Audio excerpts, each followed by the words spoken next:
नमस्कार, स्वागत है आपका न्यूज 69 में। मैं हूं आपके साथ अंकिता और बढ़ते हैं इस वक्त की बड़ी खबर की ओर। जबलपुर की गौरीघाट क्षेत्र अंतर्गत पॉलीपाथर में एक बिल्डर के द्वारा पहले तो लोगों को बड़े बड़े सपने दिखाकर उन्हें फ्लैट बनाकर दिए और उसमें बच्चों के खेलने के लिए गार्डन व खाली जगह अलग से छोड़ने की बात कही।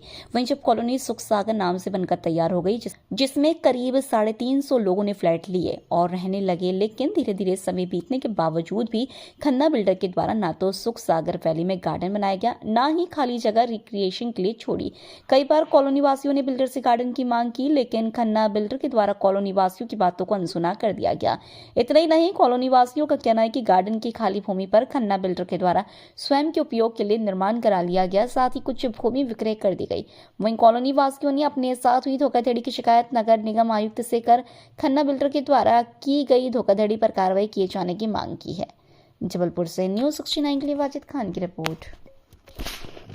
जी सर, पता है। ऐसा है कि एक बहुत गलत परंपरा रियल एस्टेट के बिजनेस में बन गई है कि बिल्डर शुरू में बहुत अच्छे अच्छे ख्वाब दिखाता है और टुवर्ड्स द एंड उसके फंड्स की कमी या उसकी नीयत जो भी कह लीजिए, सब बिल्डर नहीं, कुछ बिल्डर वो उससे मुकरने की कोशिश करते हैं। यही प्रकरण हमारे यहाँ का है। 350 परिवार इस कॉलोनी में रहते हैं और जैसा आपको सचिव महोदय ने बताया कि ये सब आश्वासन हुए जिनके प्रिंटेड डॉक्यूमेंट वगैरह सब है। डॉक्यूमेंट भी ले लीजिए, ये देखिए। उसके बाद में स्थिति ये हुई कि कानून में कॉमा फुल स्टॉप बहुत महत्व रखता है, तो उस चक्कर उसका फ़ायदा उठा के बिल्डर ने इस ज़मीन को अपनी घोषित करा है। इसका शायद कुछ हिस्सा बेच भी दिया हो, तो कह नहीं सकते, वो तो नाप होगी तब पता चलेगा।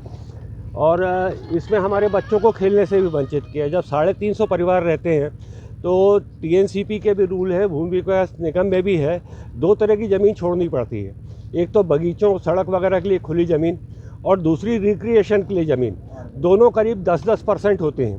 तो बिल्डर ने ये आर्गूमेंट सब जगह फैला दिया कि वो 10% जो खुली जगह छोड़नी चाहिए वो हमने छोड़ दी है, लेकिन इस तथ्य को सबसे छुपा लिया कि जो रिक्रिएशन के लिए भी ज़मीन छोड़नी पड़ती है उसका क्या हुआ। ये एक और सिस्टम में बहुत बड़ी कमी है कि नगर निगम को कॉलोनी हैंडओवर होने के बाद जो खुली ज़मीन है, रिक्रिएशन की ज़मीन है, इनके ऊपर नगर निगम का नाम तो दर्ज कानूनी तौर पे नहीं हो सकता, लेकिन खसरे में कैफियत में ये दर्ज होना चाहिए कि ये नगर निगम के आधिपत्य में है, जिससे बिल्डर उन चीज़ों को दोबारा ना बेच सके।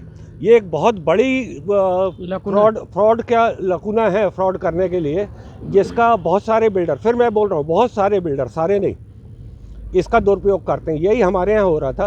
आज बहुत ज़्यादा सामूहिक प्रयासों के बाद में, जिसमें राजनीतिक और सब तरह के अधिकारियों का भी बहुत सहयोग रहा है। कुछ अधिकारियों का मैं नाम इसलिए नहीं ले सकता कि वो शासकीय पद पे हैं, लेकिन उनका हमारे पास बहुत ज़्यादा सहयोग रहा है। उन्होंने चीज़ को समझा, कॉमा फुल स्टॉप को पढ़ा और उसके बाद आदेशित किया।